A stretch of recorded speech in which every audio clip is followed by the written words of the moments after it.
Welcome back, everybody. I'm Danny and this is a Stock Car Surplus YouTube channel. Today's video, you'll see when we get started with it, is a little bit different than anything you've seen before. When Hurricane Helene was originally in the Gulf, I started shooting this video. It was raining here. We had no problems with power and nobody predicted its strength and how it would affect the inland of the upstate and western North Carolinas. Unfortunately, as you've all seen, it's been a lot stronger than we thought and it's done a lot more devastation than anybody could have ever predicted. This video is something that I did during that time. Had nothing else to do. We were without power for almost 6.5 days. And I know there are still people without power as we speak. It's been a tough road for a lot of people. There are a number of charities out there that you can go to through FEMA to find those charities, findhelp.org, and many other places to go and look. Google is your friend if you want to do that. Speedway Children's Charities are also collecting things to help with Western North Carolina. Today's video, I shot it, a lot of it without power, and the GoPro you're seeing this on right now, I charged in my car. It is what it is. I made the best of a situation as I could. A lot of times I get comments and questions from people. Really, it's more or less the comment of must be nice or lucky you. Well, in this video, I'm gonna show you that you don't need a big shop. You don't need all the tools in the world. You don't need all of these things to make something happen. You can do it without electricity. And what it comes down to is your will. How bad do you want it? I see that all the time. Want to, wish I could, must be nice, like to. Well, it comes down to you getting off your butt and doing it, putting down the phone, going out in your garage and making the best of your situation. That's what I did in this video. No electricity, no AC, drinking, cold water out of a cooler and things of that nature. I made it happen for myself. You can do the same thing. We're going to go into a lot of different things as you watch this video. I shot it through several different days of charging up the GoPro in my car or truck to make it happen. So I hope you guys enjoy this video. Let me know what you think below. I appreciate it.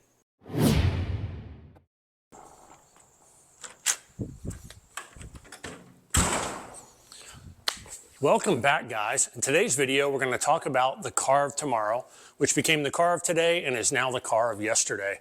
I'm going to put it on some 4-wheel dollies underneath the wheels, and I'm going to move it into this spot where the Supra was sitting. Currently, it's outside in the trailer, and I took it to work with me to go through the chassis setup on it. There is a hurricane coming later this evening and Friday afternoon. It's going to bring a lot of rain. I want to get it out of that trailer and into the security of a steel building. We're going to jump on that first, and then we're going to start talking about this thing. So let's get to it. First thing we're going to do is we're going to grab the floor jack and my chassis dollies. We're going to jack this thing up, roll it out of the way, get the big door, open it, and unload the car. So let's get on it.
So, as you guys can see, to quote the man Jules from Pulp Fiction, that's my bad motherfucker right there. So we've rolled it out of the trailer. I've got it blown off with the leaf blower. We're going to turn it, we're going to get it in the building, and we're going to park it for the night. For those of you that didn't come out to Mount Airy and see it, I handed out a whole bunch of free Toyota hats, but that's the way I debuted it on social media. I'll give you a quick walk around. I know the light's kind of dying outside. I want to get it in here real quick before the rain starts. So I'm going to give you a quick walk around, take a look at it. See some straps hanging out from the back. I just took the ones off the rear housing and wrapped them around the bumper. Once I get it inside, I'll pull them off. Big concern was getting it out of the trailer and getting the truck parked for the night. So let's take a walk around. So here it is, the test and R&D chassis, composite body Supra. Decaled as a Rowdy Bush 54 Joe Gibbs 30th anniversary composite body Supra. If you followed this channel and you followed the build, you've seen the complete car build from the ground up on the channel. But I'm a fan of Johnny Benson, always been. Got friends that worked at BDR, did a bunch of stuff over there, then went to Michael Waltrip. Great guys, great people, great group of people. Toyota have been really supportive of me and really good to me, so we built this car. And it's a pretty awesome piece. If you like it, let me know in the comments. What we're gonna do now is we're gonna turn it sideways and we're gonna roll it into building.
That, my friends, is a wrap on tonight.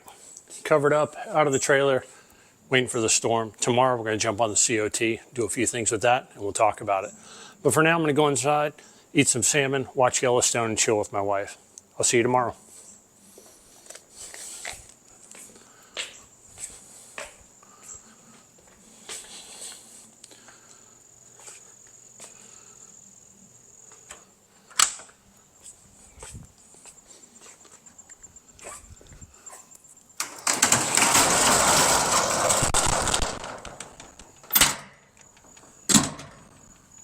We are back, my friends, and the first thing we're going to do with this hot rod is get it up on jack stands. I want to get it up, get the casters out from underneath it, and then I can throw a set of casters on it. Then we're going to walk around and we're going to talk about a Carve Tomorrow and a Carve Tomorrow chassis. Some of the myths, some of the truths, and some of the falsehoods. So let's dig into it.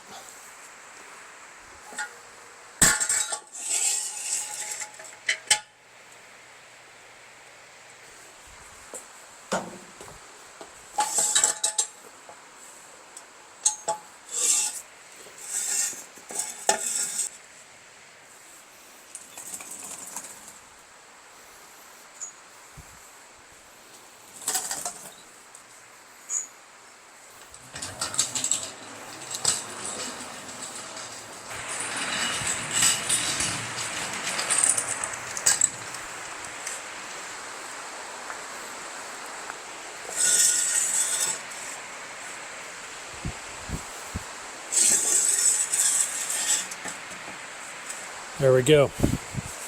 Up next, we're going to pull the wheels or stick the casters on it.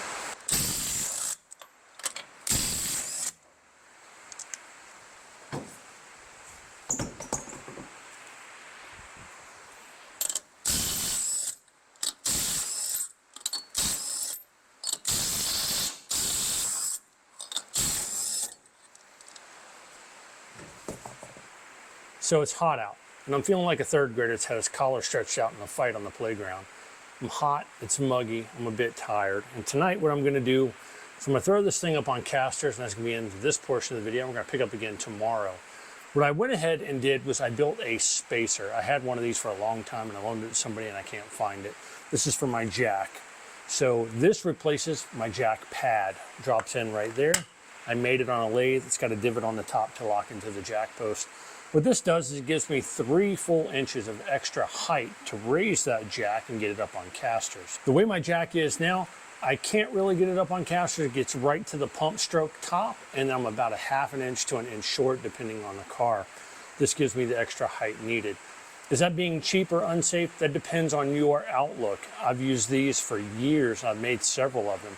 As long as they lock in positively to your jack, they're not going to go anywhere. The base is big enough that it sits on the pad, and I'm only lifting the car this high in one static spot. It's not something that I'm due to use it and put it up on jack stands. It's just while it's there to give it that little extra height. Like I said, you got to really get it out of there. I made this a little bit of an interference fit so that it is a bit tight when it goes in there. So we're going to jack this up, and I'm going to show you the casters we're going to bolt onto the car real quick.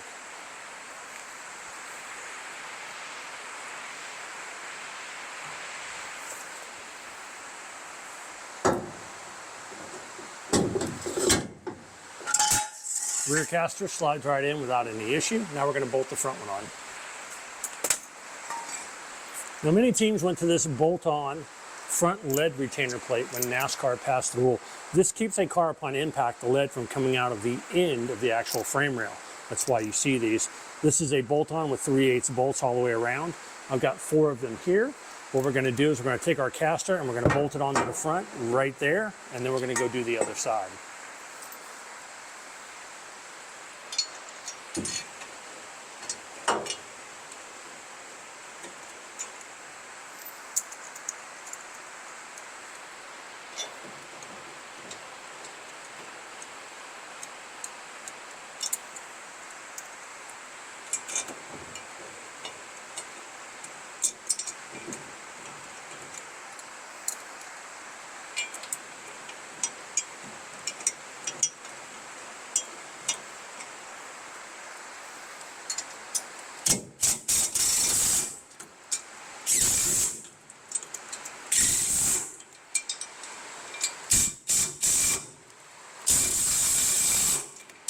And that one's bolted on, it's not going anywhere.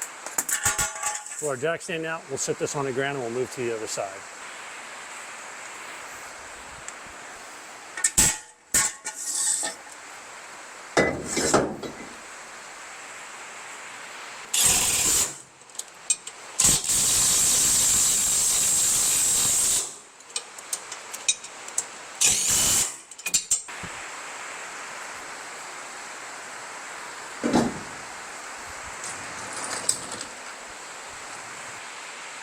Well, my friends, we are back. The car's up on jack stands and casters, and I'm sure you can hear on the roof, that's a hurricane going on outside. I mean, it is what it is. I'm stuck at home, rain's coming down, getting ready for vacation.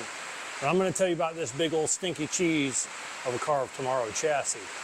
This is CT022. That is Circle Track Chassis 022.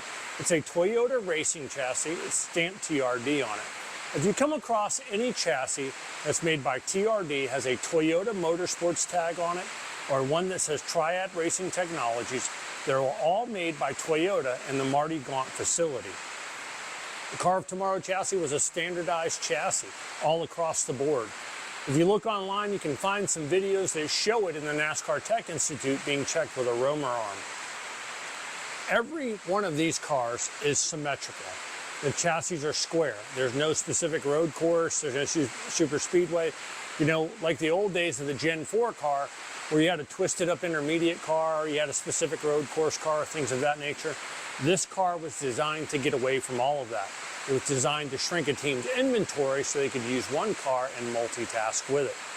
In the beginning, it worked well because the supply demand for these chassis was so small. And what you'll see sometimes on the internet is you'll see something with a fiberglass body on it, an old Gen 4 chassis, and then the halo is raised on it. They do this commonly in the ARCA series with the composite body car they run today. But this chassis is square. What a lot of people don't know and understand about this is that it doesn't matter if it was a Hendrick, a Hopkins, an Ortec, a Roush. The center section, all of the bars had its tolerance. In total, it was 250 thousandths, which is a quarter of an inch. So you had center line and you had plus or minus 125 thousandths. That was checked with a roamer arm. Now, where teams got leeway and they could build these cars the way they wanted was with your upper control arm pickup points, your lower control arm pickup points, how the steering box was mounted, the truck arm mounts, not the bar itself, but the actual weld-on mounts to where the truck arms go to, and your track bar mount. That's what made them individual. That is one of the reasons when it comes to lower control arms, a Hopkins front clip, you take it and you try and put some Hendrick control arms on it, it won't work. Same thing goes for Gibbs. They've got, a bunch of anti-dive built into the front end, but the upper control arms, they won't work on a Hopkins car, they won't work on a Roush car. Or you take a Hendrick car and you try and put their truck arms on, say, a Penske car with a bolt-on truck arm mount. Doesn't work. So there are certain things that make them specific as far as parts, but that's about it. That comes to the suspension. Now, there's a lot of other misleading facts out there about the body on these cars. Now, when it came to the COT, you had 3 generations of the COT. You had the COT with the big splitter on the nose and the tuner wing on the rear trunk. Midway through 2010, they took away the tuner wing and put a spoiler on this car, like the conventional Gen 4 car. In 2011, they went away from that completely. The splitter disappeared, and you got what was called a front waterfall.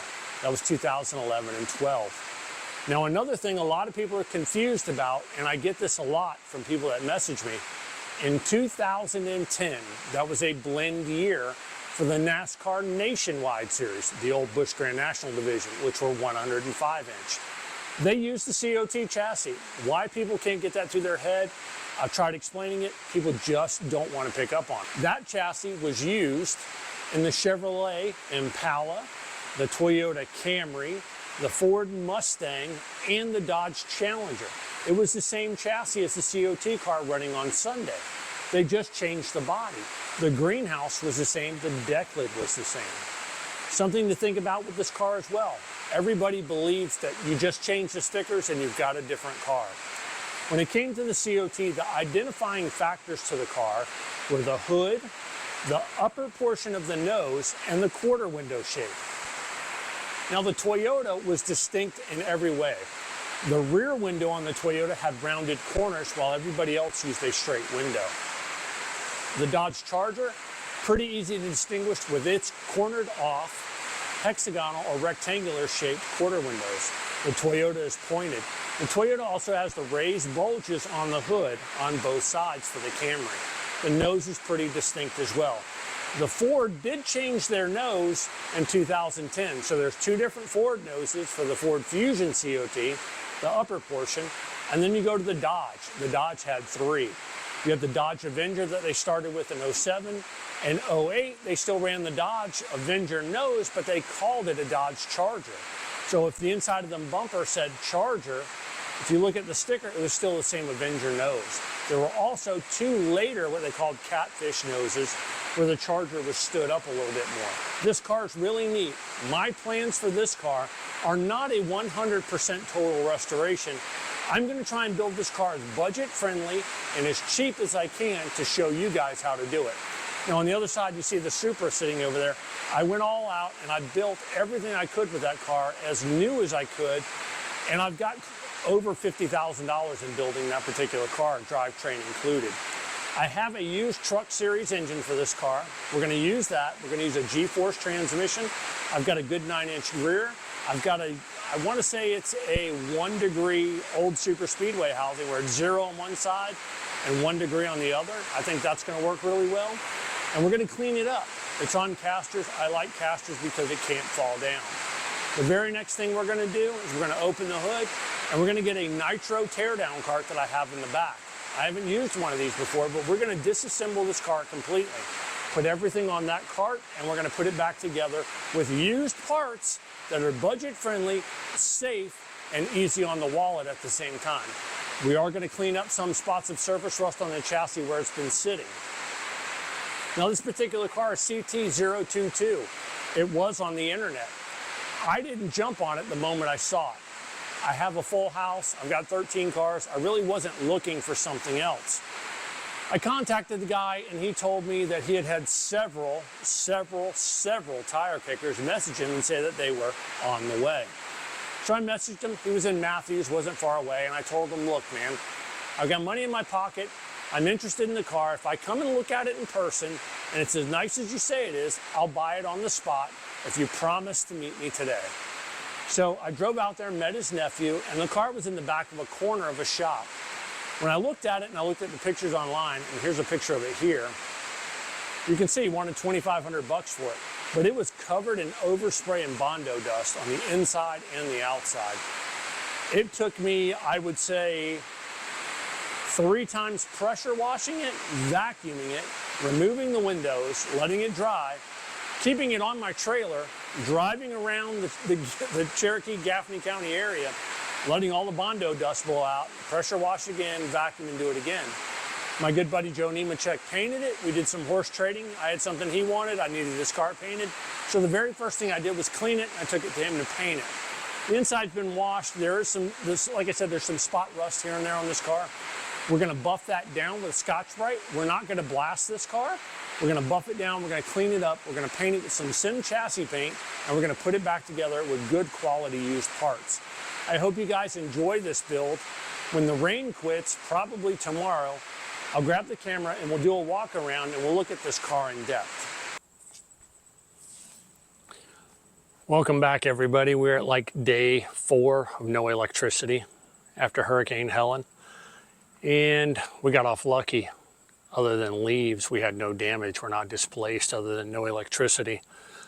My wife and daughter have cleaned out the house for their fall cleaning. They started on that early. Opened the windows, aired out the house completely. Donated a bunch of stuff to displaced families. It's a good thing to do. We live out in the middle of the country, and quite really the only damage we had was one tree on the back of our acreage fall down. But it's so far from the house, more than an acre away, that it doesn't even matter. Unfortunately, I pressure washed everything prior to this, and you saw the video I was shooting in the last part. The rain was so loud on the roof. Our power went out. Usually here it's a 6 or 8 hour thing at the very most. And since I retired from the Coast Guard, I did 14 years on active duty and reserve. I sold the generator and everything when we left Charleston and stuff like that. Because we're so far inland, nobody ever predicted this coming. But other than that, we're doing good. They say we'll have power back by Friday, and I'm hoping middle of the week, because we're supposed to take our family vacation to Utah on Friday. So we'll see. Maybe, maybe not. Maybe we'll go, maybe we won't. Depends on the weather and the electricity, really. We have 2 cats. I can't just lock up the house, close the windows, and leave them airtight in a hot house with no air conditioning. That's kind of cruel, kind of fucked up, but that's just my opinion.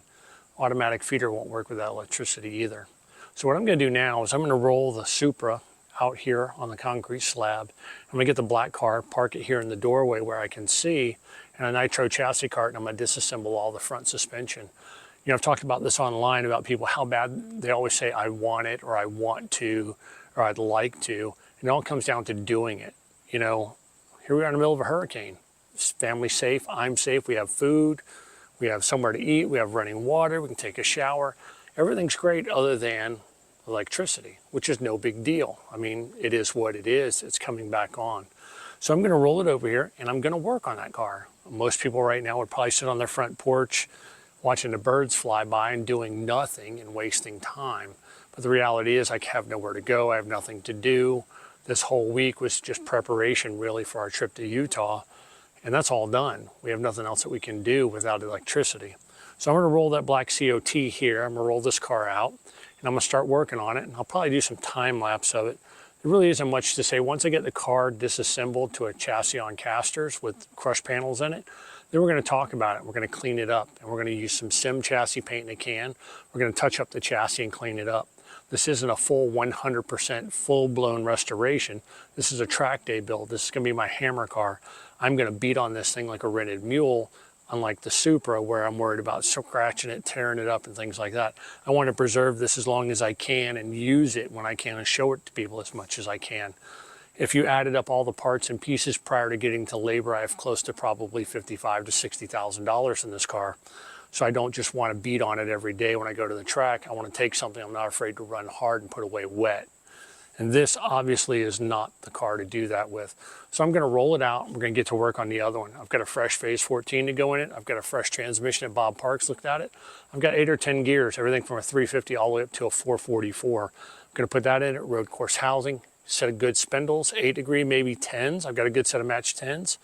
Road course 6-piston calipers. I've got good used rotors we're going to use. We're not going with all new parts on this car. Not everybody can afford them. So I'm going to try and do it at a budget and show people how it can be done on a budget with the right parts. So let's get to work.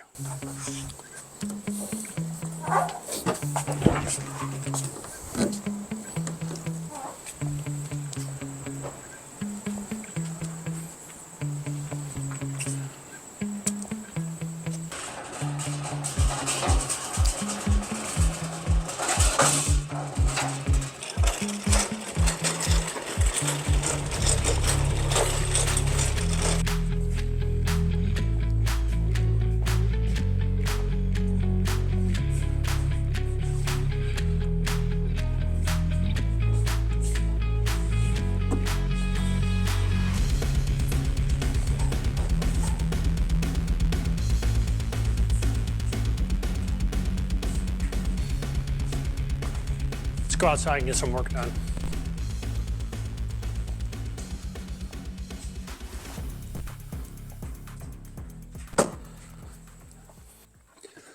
So as many of you can see, the entire front suspension is still on this car. The only thing I've done to it was had it painted and I washed it. Now everything you see here is going to come completely off this car except for the chassis, the inner fenders, and the ductwork. All of the hoses, cable ties, wires, every line you see, upper, lower control arms, springs, steering gear, everything's coming off of it. And all of this is going to get scuffed down with Scotch-Brite, and we're going to respray it with a couple rattle cans of Sim chassis gray. We're going to leave the brake ducts in it because they're already mounted to the front, and there's some urethane holding them in as well as the hardware. So first, we're going to start cutting a bunch of cable ties. We're going to disassemble a bunch of stuff. We're going to move a bunch of this wiring. We're going to move a bunch of hoses, the tank, oil lines. We're going to get all that stuff out of the way. We're going to put it on our cart. Everything we take off has a place on that cart, and we're going to put it there first. Once we figure out what we're going to keep and what's going to go, we'll take it off of the cart, put it in storage, and we'll replace it with the good used parts that we're going to build this car with. Let's get to it.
So here we are. I did a time lapse, but the battery died. The entire front suspension's been removed. All the wiring, all the plumbing, steering box, center link, everything is out of it. As you can see, all nice and clean, ready to get cleaned up and painted. I gotta pressure wash it first. So we took everything and put it on a nitro teardown cart. As you can see, there's a spot for the spindles on the bottom with the brakes, lower control arms. On the side, you can see where each jack bolt goes, a spring, upper control arm, miscellaneous stuff on the top. Right here is where your track bar sits. Your drive shaft goes in here. Rear end housing sits on here, goes across both sides, and it bolts in with both of these to keep it from falling out. Now down here on the bottom, you see these two mounts. That's where your truck arms sit across there. If we go around the other side, you can see underneath where your center link and tie rod ends go. You got 2 miscellaneous shelves for everything, and that's where your steering box mounts. Helps take the car completely apart. Tomorrow we'll put the jack bolts from the rear end here. We'll take the housing out. So here we are, day 5 with no electricity. My wife and daughter are absolute troopers dealing with all of this. And we're breaking down the COT car still. Making the best out of a crappy situation, and we're doing it in the doorway. And it is what it is, man. We're gonna get the rear end housing out of this thing today. It's on casters, and once I get the rear end housing out and put everything I've got on that nitro chassis car, including the jack bolts, we're gonna cap these off first. Always cap your lines, keep crap from getting in and out of them. You can buy AN caps. These are all number 3 for brake lines, so we're gonna cap these off. I might reuse these rear calipers. I'm not sure. We're trying to do a budget build on this car, so we'll find out. Come around that side. We'll cap those off. We'll get this brake line loose right here, and we'll put caps and plugs on it. One of the things on this car that I am going to do is replace all of the brake lines, except for the steel hard lines. All the flex stuff is going to go. We're just going to put new ones in. It's very simple, easy, added safety. The one thing that we're not going to skimp on this car is safety. It will get new seat belts. It will get new brake pads, things of that nature. But there are a lot of other things I can show you that we can save money on.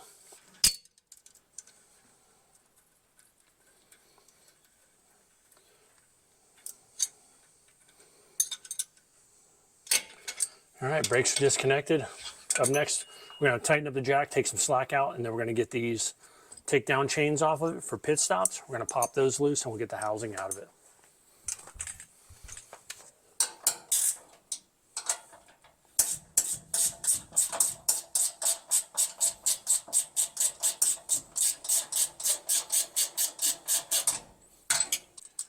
Now we're going to drop this thing down on a tear down dolly that goes underneath the rear end housing, and we'll slide the whole thing out the back.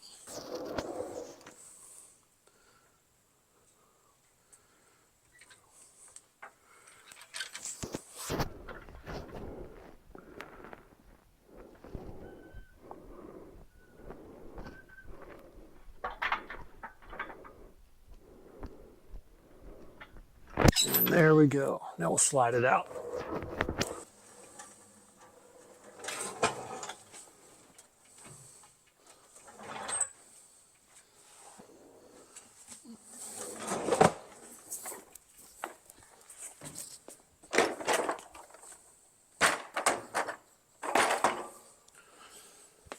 As you can see, this thing's covered in Bondo dust everywhere from where it was painted.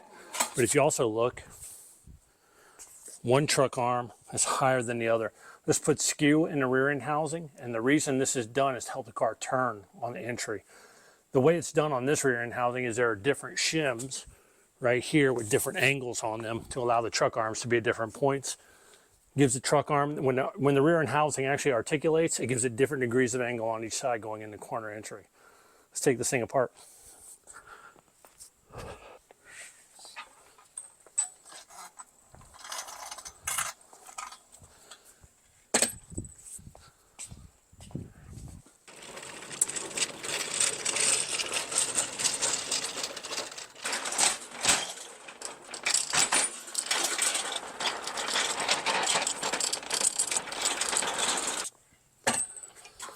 First thing we'll do is we'll disconnect the U-bolts, and we'll put the truck arms on the actual rack. So let's disconnect those. So with most of these, you need to break them loose with either a large crescent wrench or a large wrench. And then many of you are thinking, why don't you just put an impact on it and break them loose? Well, we're in day 5 of a hurricane without electricity. So there are Duke trucks and crews all throughout the neighborhood making things happen. But I'm doing most of this by hand, and all my drill batteries are in the house and being charged in the car because we use them on DeWalt accessories like lights, fans, things of that nature. So that's why I'm not using them out here. And it's good exercise to sweat your ass off every once in a while. Many of you are probably wondering why I'm tearing this whole car down. I want to rebuild it with good quality parts and make it a road race track day car. And I'm going to show you how to do that without breaking the budget. When I say breaking the budget is relative to everybody's terms. Everybody's budget is different. What may be cheaper budget friendly to some people may not be to others. But I'm going to go about it the best way that I can for you guys. Now, like I was saying earlier, with the difference in the angle of the truck arms when it was sitting on the ground, the right side had a 9-degree pinion shim in it, and this side only has a 3. So 6 degrees of angle that were built into this rear end housing. So let's put all this stuff on the cart real quick, and then we'll get the rear end housing up and stick it on the cart as well.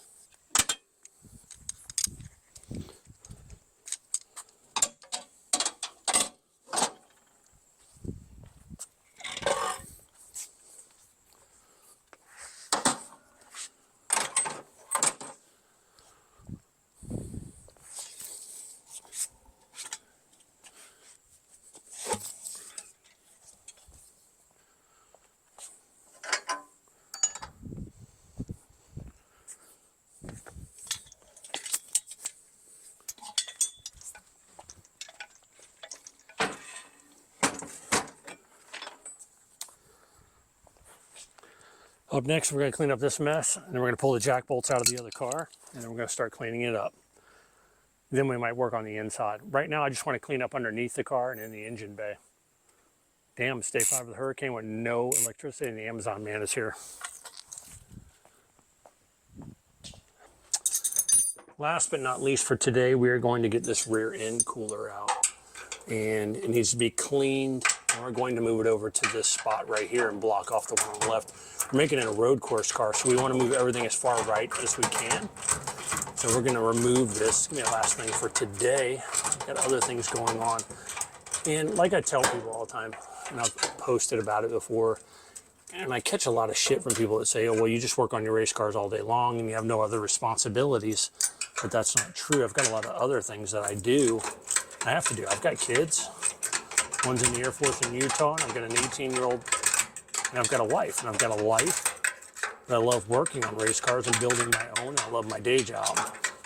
But building race cars for a living, driving test cars, taking test cars to the track, personal track days, all this stuff takes time. And when it comes to actually building your own race car, you know, people say, well, you just get to build your stuff whenever you want. I don't. But it comes down to one of the things that I've said before, where it's how bad do you want it? How bad do you want to build a race car? How bad do you want a stock car? I've got some free time today. We're in the middle of a storm recovery. I've got free time. And I spend my free time doing this. I don't spend my free time drinking beer, spending my money on cigarettes, playing poker. That's just not what I do. I build race cars. And that's where my extra money goes. So we're going to build this hot rod, spend our free time doing it, and that's what this video series on this particular car is going to be about. And hopefully the racetrack's not torn up too bad, so we can wrap up the build video on the Supra, because it is done and it's sitting over there, and I'd love to take it to the track and run it. But if Carolina Motorsports Park is torn up too bad, which is where we have our next track day at, and the track is already rented, then that's going to be a bad deal. So let's see how that goes. We're supposed to go to Utah on Friday, our yearly vacation trip. And quite honestly, I'm not sure that's going to happen with this storm, the way things went down. We'll find out. It's the 4 bolts, and that pops out. So this looks like it's in really good condition, but it's wider than the mounting brackets for that side. So it's a bigger cooler. Now, I do have a plate that's made by TRD, where this whole section is cut out, and the plate sets on the inside of the car, and it has 2 coolers mounted on it. And it's a TRD piece, and this is a TRD chassis. So when we get to the interior of the car and we pull this out and we get rid of all these bolts and everything, I'm going to see how that lays over this. And I may cut this out and put that plate in there with the gear coolers mounted on it. It's made out of billet aluminum. It's a really cool piece. It was a test and R&D piece. I don't think they were allowed to use it to race. but we'll see how it fits on this car. One of the last things I got to do, which I'm not going to do right now, I'm tired, I'm hot, I'm going to go take an ice cold shower, but this dry sump tank has to come out and get cleaned just like that gear cooler. So whenever you can, you get a car that you don't know anything about, clean everything. The entire bottom of this car is going to get pressure washed. All of this is going to get cleaned up and go away. And it's going to be touched up where all of the spot rust is at with chassis gray. Now, if you see some of this rust on here that's wiping off with your finger, a lot of that will come off with SD20. Now, if you have some rust spots where you see where it comes from a bolt and they might run, try using a magic eraser and some SD20. That magic eraser will do a lot to make those rust spots go away. So that's just a tip. The next major thing I want to do in this car is remove the dash and all the associated wiring throughout the car. And I'm sure many of you are probably wondering, why am I going through the effort to strip everything out of this car? I got it painted first, and it really wasn't the natural path to go about things, but my buddy Joe Nemechek painted it for me. And it was kind of like a lot of people do in this industry that know each other. There's a lot of horse trading that goes on. You need a part, I need a piece. I need a car painted, you need this done. And we do goods for services, friends do favors, that kind of thing. So I got it painted first, which was not exactly what I wanted to do, but it came out great. But we're removing all the wiring and everything that we can unbolt from this chassis, because cleaning is free. You can clean it for free. And what I mean by that is all it costs you is time and a little bit of effort to clean something. Soap and water, magic eraser, SD20, you can clean things. And cleanliness is one of the best things that you can do first on your cars. Clean it up, get rid of all the old crap. Wire wheel or wire brush, some rust, clean it up with chassis paint. If that's the budget you have, go with it. A lot of times, you know, I read these posts on the internet and I hear a lot of people quite literally talk trash and do some shit posting about things that I say or things that I do. And there's this unbelievable agenda where people think that I either hate or dislike tribute cars or replicas or parade lap cars or things of that nature, and I don't. And I built some for some great customers with a couple of friends of mine, a couple of companies I work with. We built some really great tribute cars, some really great replicas. There's nothing wrong with that. If that's what you can afford and that's what you want, but you can't afford the real thing, go for it. Where my disdain falls is when people get a car like that. They'll come to you and say, hey, I want a Monte Carlo Aero Coupe, and you find one with no history on it, or one that's been crashed and wrecked, or it's just a bare banjo chassis and they want a Monte Carlo body on it. That's fine, and you build it and you paint it all black the way they want, and they take it and they go about their way. Then they decal it up and tell you it's won 13 championships and 76 races, and you know, it won the Coke 600 or the All-Star race, when it never did. It's a fake. It's not the real thing. My part and my hate and disdain comes for people that lie about it. And unfortunately, there's cars out there that I've sold that people lie about it. I've sold cars. I've sold the Thunderbird. Somebody likes to tell people that it's won the All-Star race and it's a Wood Brothers car, and it's not a real Wood Brothers car. I've seen that. Same thing goes for cars I own. I've had people say, hey, I'm selling this car for this amount of money, and it's a wrecked car and it's a wrecked chassis. And I have the real car with the real chassis and the real chassis number, and people like to say, I believe, or this is supposed to be, when actually I own the car they're talking about with a stack of paperwork. That kind of thing pisses me off. I'm not a gatekeeper. I'm not here to talk shit about people or trash people, but when you lie about it, it's wrong. And unfortunately, the internet is full of those people who have never worked in the industry, never worked for a race team, never had a job in NASCAR, but they're going to tell you they are the end-all, know-all of everything Holman Moody or Roush Racing or DEI, and they're not. They just know what the internet told them by going through a Google search or some forum. So what we're going to do now is we're going to pull all of the wiring out of this car, get the fire bottles out, get the gear cooler duct out, the dashboard, steering column. We're going to pull everything. That way we can clean this entire thing real good. So let's get started removing stuff. First thing we're going to do is we're going to drop the column and get it out of the way.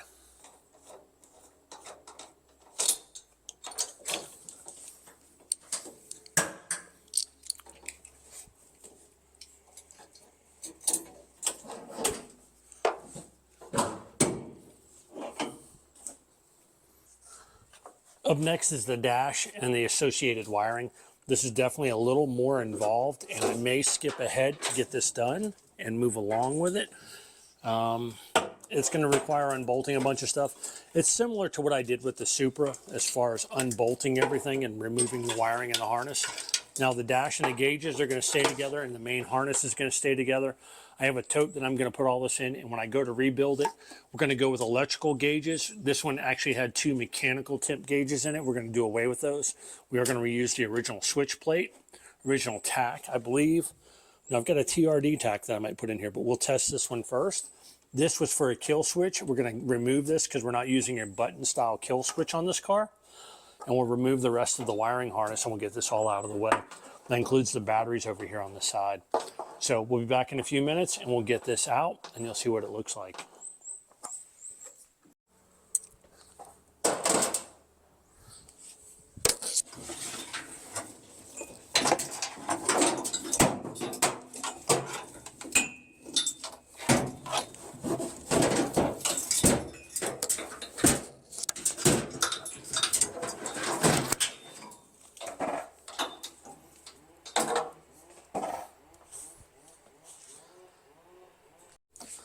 So all the wiring is out of the car. The only one I left in here, if you look right up there by the Earnhardt bar, is the alternator charging cable.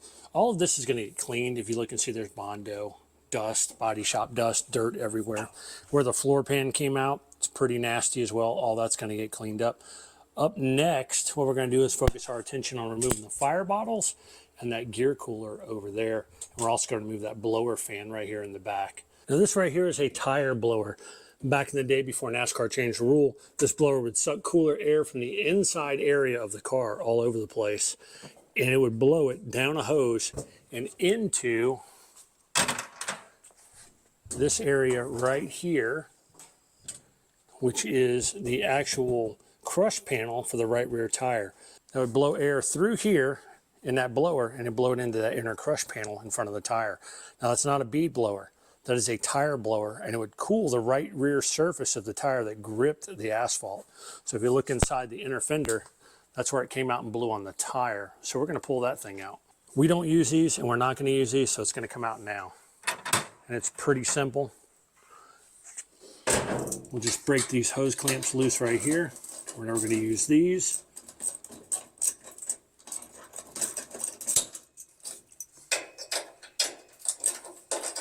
I am sweating like a pig without electricity. Crazy thing is, I was in the Coast Guard for 14 years on active duty in the reserve, and I responded to 13 major storms, and this is the first time since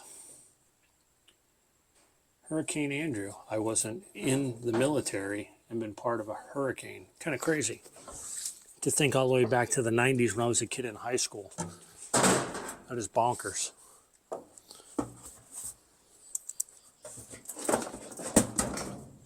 And that is the hose for this blower. We'll pull that out. We'll set this aside. Up next, we're going to remove these 2 fire extinguishers. Let's get these hose clamps out of the way. I never thought that I would find myself doing all in the response to a hurricane. Up next, we need to take the pin for this extinguisher, which is cable tied right here, and we need to put it back into the extinguisher. Slide it in right there because that one is charged. That's pushed back all the way. Awesome.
Well, the Camry is stripped.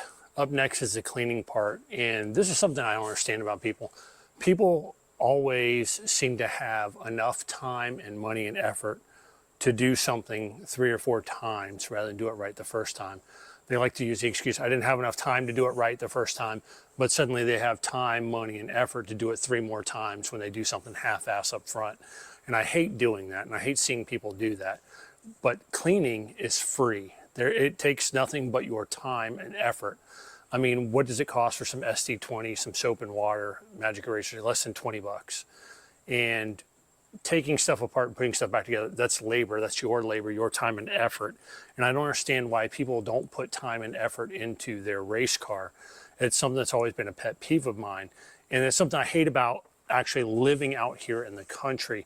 You drive around Gaffney, Spartanburg, and go up 150 through Cherryville, you go through Shelby up into Denver, past the steam station going into Mooresville, and these like hoarder houses with trash piled up all over in the yard. And I never understood that. You can throw that stuff away for free at landfills, recycling stations, pickup points.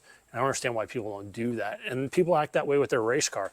They would rather have a race car that is just a rotten, rusty piece of shit and think it's cool and call it patina than they would clean it up, get a wire wheel, some Scotch-Brite, some sandpaper, buff something down, put some paint on it, and make it look presentable. I don't understand that. And I understand not everybody's rich, and that's why I'm doing this car on a budget.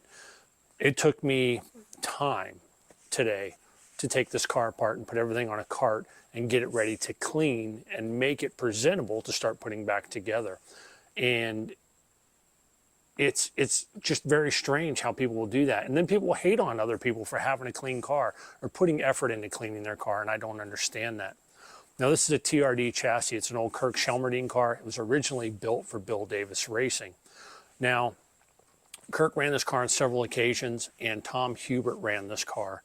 It failed to qualify for the Daytona 500 the last time it was out, and then they put Todd Bodine in the car, and it failed again in the 125. And then it sat, and it got sold. I bought it from a gentleman in North Carolina, put it on Facebook, this ad right here, and it sat in the back of his shop, and it was covered with Bondo dust, I mean thick. Paint was oversprayed, so I got it repainted. Like I said before, kind of tit for tat, trade for this, trade for that, friends in the industry kind of thing. And I got it painted for nothing other than trading something off that I wasn't using anyway. I found where it was painted and set up and ran by Dave Blaney as a 22 cat car. He didn't like it. It got pushed along. It became a 36 OTC car. And then Kirk Shelmerdine picked it up.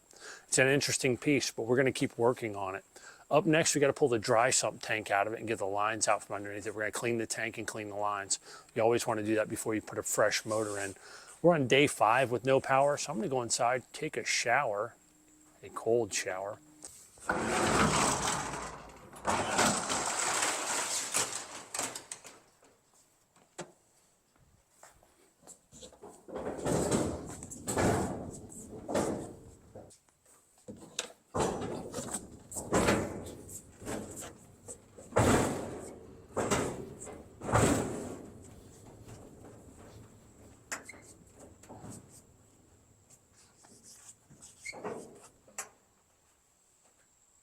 So here we are, day 6, no electricity in the wonderful rural portion of Cherokee County.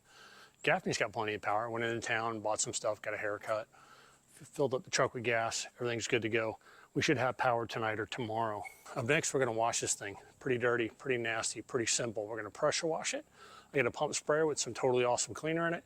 We're gonna spray the chassis down, blow all the Bondo dust and stuff that's left in it and a bunch of dirt that's in it. Gnats are everywhere, it's horrible right now. We're gonna pressure wash this thing, let it air dry, and hopefully the power be on tonight, and they'll get the substation up and going. And there goes a Duke helicopter now, flying by. And they're flying over the transmission line that's out there.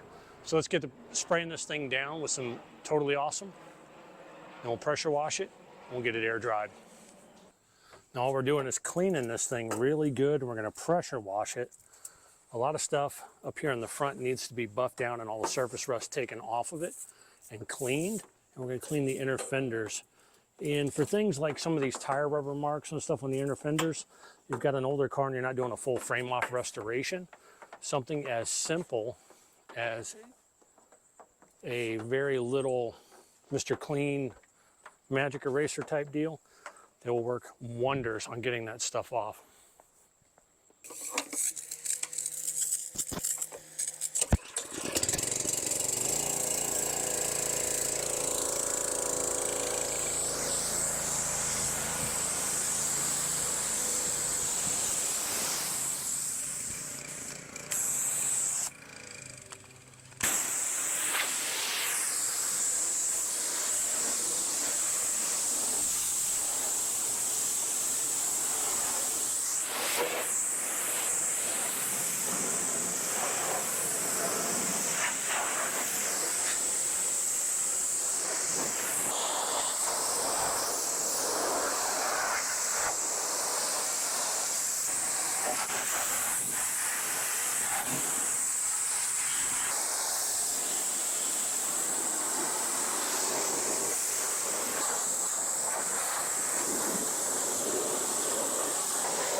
Well, the power's back on. I'm gonna shut the pressure washer off, let this air out, and go see what my wife is doing. We'll be back.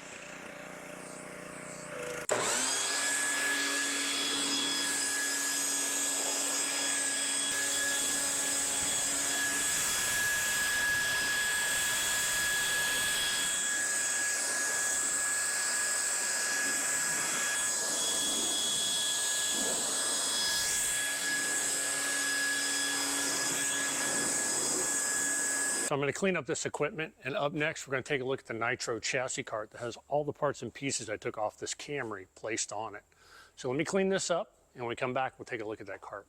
Now this is a Nitro manufacturing chassis teardown cart. Some people call them a parts cart, some people call them a teardown cart, some people call them a chassis cart. They're all the same thing. This one is from Nitro Manufacturing. It's made out of steel. They're located in the Drag Strip Park in Mooresville, North Carolina. And as you can see, there's a place for everything on here. Track bars on top, right next to it would normally be where your drive shaft is. Mount for the rear end housing, truck arms, lower control arms, both front spindles. There's a stud for that. I've got my oil tank balanced here. It's not going anywhere. You can also see I've thrown my tethers for the trunk and the hood there. On the sides, let's spin this thing around. I'll spin it this way because it's easier than moving the camera. So on each side, you've got your left and right upper control arm. You've got your front and your rear jack bolt spring and your spring cup. And on this side, we'll roll it around. And on this side, it's pretty simple to see. We have our gear cooler, tie rod ends, center link. On the bottom, we have a pan on the bottom. And we've got miscellaneous parts in it. Our dash cover, fuel cell rack, dry sump lines to the tank. There's a place here for our steering box to mount. Steering box is sitting here. Another shelf for both sides, top and bottom. We've got everything from our breather tank, battery box cover, steering shaft link. On the top, third shelf. Windshield braces, fuel line, expansion tank, steering column. All of our miscellaneous hardware is up here. This is what we're using it for to tear that down. Now what I'm going to do is I'm going to go through this cart, and on each section, there's stuff that I want to use. We're going to try and do this as a budget build as best we can. The one thing I'm not going to use that is going to be a used part would be seat belts, brake rotors, brake pads, and fuel cell bladder. I'm going to try and use all of those new. Safety is a big thing for me. But when it comes to parts that we can reuse that you would get on a car that you might find on Marketplace or somewhere else, we're going to try and reuse those and keep the budget as low as we can. Most of the hardware is going to get replaced. We are going to put a different steering box in it. That is a 16:1. We're going to go with a 12. A lot of people can't afford a 10 or an 8:1. And personally, the way I set a car up, depending on what the steering linkage is like and how the bump steer set up and where the slugs are, I don't like a super fast box. Some people ask why. I've seen novice drivers that are hobbyists get things like an 8:1 or 6:1 box, and they get passed by a slower car. They get startled when a car comes by the driver's side, and they do the natural head nod, and they want to turn and look out the window. And when they do one of these, and they've changed lanes completely off the track, and they've chased two people into the dirt. It's not a good experience. I've seen it. So if you're a novice, I suggest you at least start with a 12:1 steering box. If it's too slow for you and you get comfortable with that, slowly move up. Don't just jump into something with a super high ratio. I wouldn't recommend it.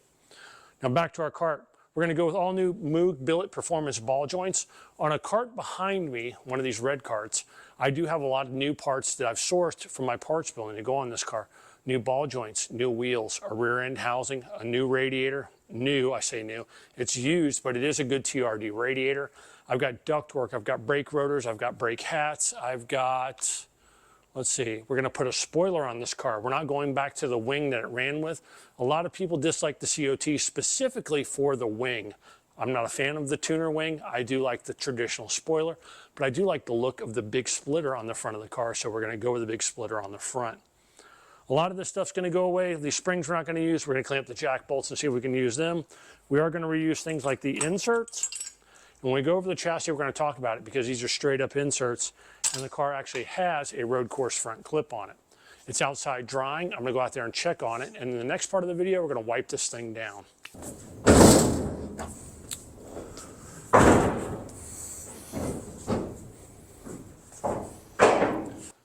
So the Hurricane Camry is clean and inside. What's next for this project? Well, the very next thing we're gonna do is we're gonna clean up the engine bay. We're gonna get some Scotch-Brite and a couple buffing wheels to go on the die grinder. We're gonna knock all that rust out of there and we're gonna touch it up with some Sim chassis gray, and I've got some SRI chassis paint. Now, from what I've heard, and I've got good authority on it, the Sim brand of chassis paint is no longer in production, and SRI has come along with their own brand that matches it almost exact. So we're gonna touch up underneath the hood. We're going to touch up underneath the chassis and some of the wheel wells and spots that have surface rust as well. And we're going to work on the interior. Now there's a bunch of stuff that's flat black that we need to repaint. The dash top, as you can see, there's different shades to the dash top. The Earnhardt bar and the package tray in the back, we're going to repaint those all in flat black. Now, I'm very happy with the way the car came out. It's very clean. It's a very good piece. I'll grab the camera. We'll walk around and take a look at it real quick. Now, as you can see, the engine bay came out really clean. The only thing I don't like is if you look at some of the uprights, the tube where they've added this brace to it, there's some rust there. There's a lot of pitting along the tubes across here. Now our brake masters and our reservoir are good, but you can see there's some slight pitting here. So we're gonna clean all of this up. If you look at along the braces at the top up here, we're gonna clean this up. All along the sway bar tube, upper control arm mounts. As you can see, this is a TRD chassis and they do say Triad on them. But our brake ducts are good. Our radiator ductwork is good. The chassis is really good.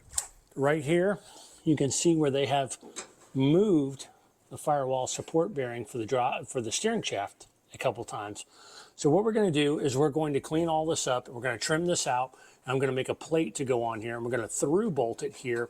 And we will line up the steering shaft. I'll show you how we're going to do that. Underneath the hood, that's about all we need to do. Some of the other things that I want to do is I want to clean up underneath the fender. If you look at the fender top on the inside, some of that didn't come clean with the pressure washer. So we'll clean that up and we'll repaint that as well. Now inside the car, as I said, the dash top, this needs to be repainted. We're going to repaint the Earnhardt bar. We're going to repaint the door here. The dash that was in it, I've taken out, but the pedals are good. The reservoirs are good. The masters are good. As you can see, they're along some of the braces here and on the floor, there's some spots where you can see surface rust.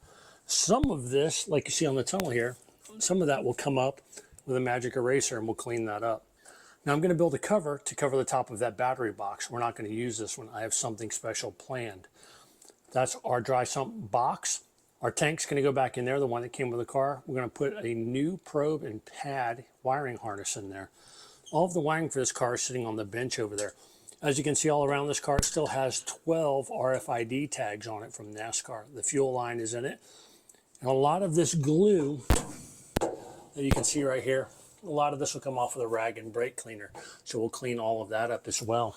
And the trunk of the car is really clean. We are going to repaint the tray right here, our package tray for the window. I do have new front and rear windows. If you look right here, I've got new front and rear windows, brand new from 5-Star for this car. In the trunk, I have the fuel cell cage top. The trunk is very, very clean. So we're going to put a new fuel cell in here. We're going to wipe this out with SD20. Our fuel line is good. We're going to put a Peterson filter on it, and we're going to put a Waterman top. We'll put the vents in it.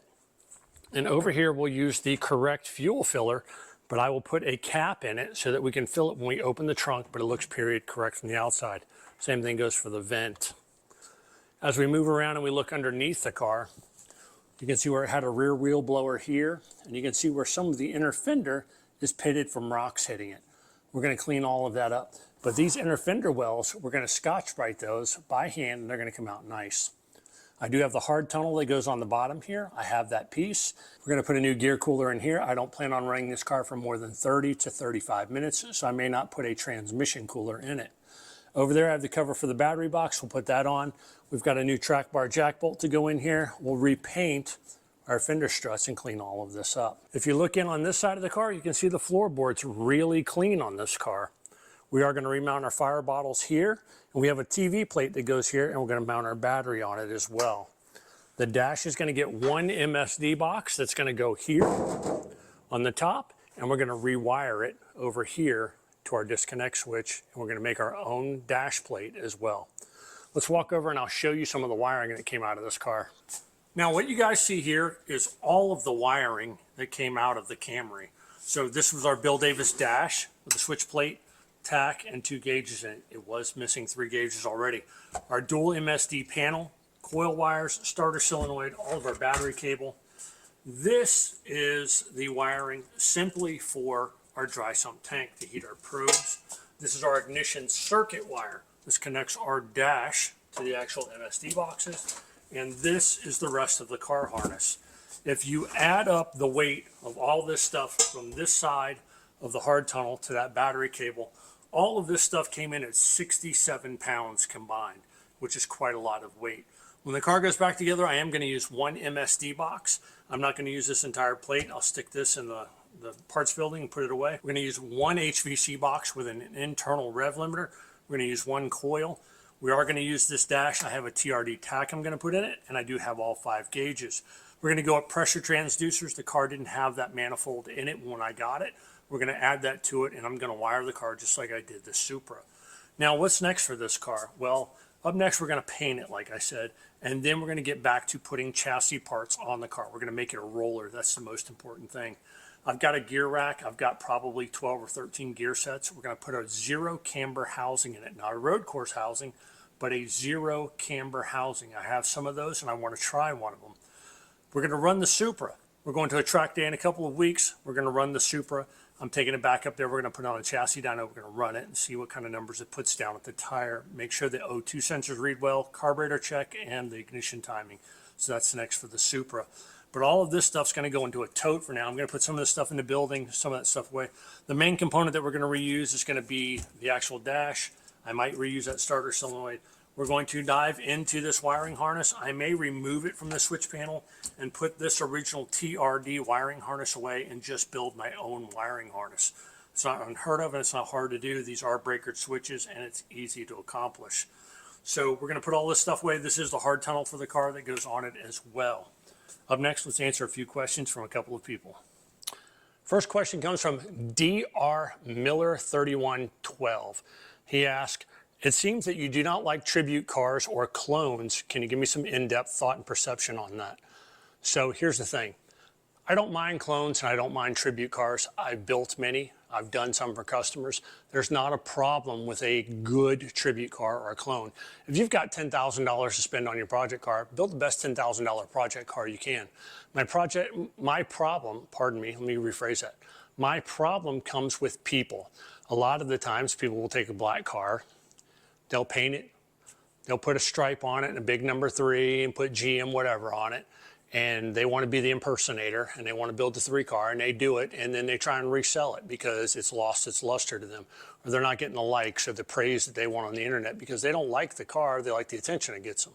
And they build this car and they put it on the internet and they sell it as a Dale Earnhardt car. Oh, it's won 47 races and 5 championships and all this bullshit that they fill your head with. Why do I dislike that and why do I dislike when people do that? It's not the car's fault, it's more of the people's fault. And I catch a lot of flack from people online for that because people lie. People love attention and they will lie their ass off to you to get that attention. They don't give a shit about the car, they don't give a shit about NASCAR history, they don't care about anything. Why it bothers me is because they'll lie about that car, and with perception being reality today with people, Joe Blow from down the street will see it on Bring a Trailer or some other website, Facebook Marketplace. Oh, Dale Earnhardt car only cost $12,000. why do you want $96,000 or $125,000 for your Dale Earnhardt car? This one's only 12. So, you know, all Dale Earnhardt cars that win races are only $12,000.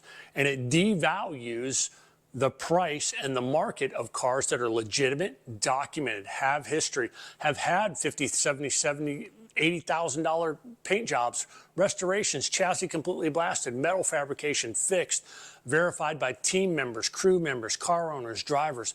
It devalues all of that. That is my problem with a tribute and a clone.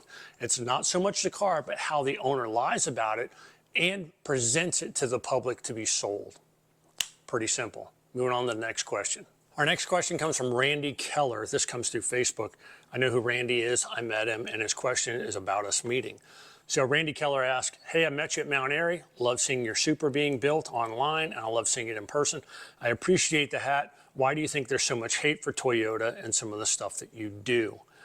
Well, you know, Randy, I would like to say that it's because it's a foreign car, but in all honesty, it seems to be that people just have hate. It doesn't matter what you build or what you like. And I've said this online, it doesn't matter if you collect stamps, matchbooks, golf balls, or shoelaces.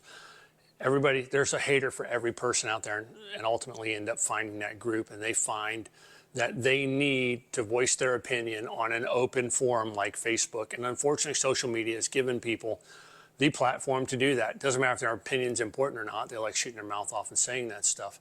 There are a lot of internet experts out there. You know, I build the cars that I like. I never go on other forums. I never go on other pages, people's posts. And, you know, somebody can post a Mustang or a GMC truck or a, you know, 57 Willys or something, you know.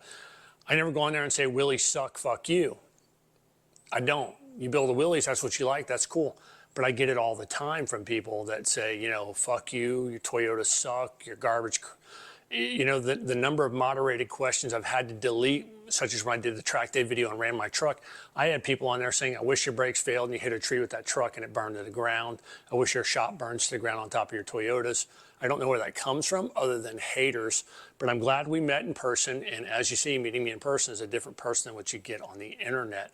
Glad to give you a hat, and you know, I'll be at more shows this year, and I'll take that car out and we'll go to track day soon. It just is what it is. I appreciate it, and thank you, sir. I'll see you again. Next question.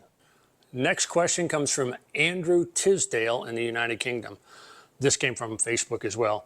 Andrew says, cheers, mate. Love the videos. Over here in the UK, most of our information comes from the internet. I've seen some of your posts about haters on the internet and internet experts. Can you elaborate on that? Can you tell me why you dislike internet experts so much and what the hate is towards you? I've seen some comments from people on other forums, and there is no doubt that they're talking about you, just not saying your name specifically. Cheers, Andrew. Well, Andrew, so the unfortunate part about the rise of the internet is it breeds experts on everything. You have self-proclaimed internet experts on home and moody stuff who find themselves as gatekeepers, and they want to trash talk everybody on the internet. Doesn't matter what they build, they want to be the correct source of stuff. You find it for every brand of car, you find it for everything. And 99% of the time, like a lot of the haters you see talk shit about me on the internet, it is what it is. And I know specifically who you're talking about because you sent me the screenshot, and I met that person in person, and they talk a whole lot more crap on the internet than they do in person, and they like to make themselves sound like they're a big person and everything.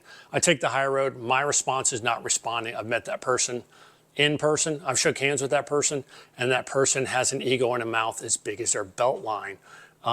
They like to act like some kind of gatekeeper, and I find that with a lot of the boomer population, and you find that as well with that generation, a lot of the ones that tell you, I never watched since Dale Earnhardt died, but if you click on their profile pic after they shit talk you, they're wearing a Chase Elliott t-shirt. And they're the same ones that tell you, generational drivers like Ty Dillon and them shouldn't be in cars, and they're spoiled brat kids, but they love cheering for Buddy Baker, who's the son of Buck Baker, whose father helped him, and David Pearson helped Larry Pearson, Dale Sr. got help from Ralph, and Dale Jr. I mean, generational drivers is a thing. It's part of life. Me, if I owned a multi-billion-dollar company and my kid never turned a wrench on a car and came to me and said, Dad, I want to run a super late model, you better believe my kid's going to have the best chromoly car out there, I'll hire the best people and I'll spend money on my kid to make them happy because I want my child to do better than I ever did. Unfortunately, there's people that are out there that hate on that. You also find that particular type of internet expert that tells you you need to praise these drivers because they manhandled these cars with skinny tires on these tracks and they're great men, but screw that snot-nosed, brat-nosed kid, he don't know nothing. That's being a hypocrite when you tell somebody you need to praise this driver and shit on this driver. That's two different generations. You're comparing the two. That's apples and oranges, different cars, different drivers, different eras, and you're shitting on them, and you are a hypocrite for doing it. I've seen people do it, and I know exactly who you're talking about. I appreciate you guys taking the time to watch these videos. Up next, we're going to touch up the paint on this car. You'll see another video of that soon, but the power's come back on here. I'm going to go take a hot shower, enjoy a hot meal, get my house back in order. Like, subscribe, and comment below, and maybe I'll answer your questions soon. I appreciate you guys taking time, and we're going to get back on the Hurricane Camry soon.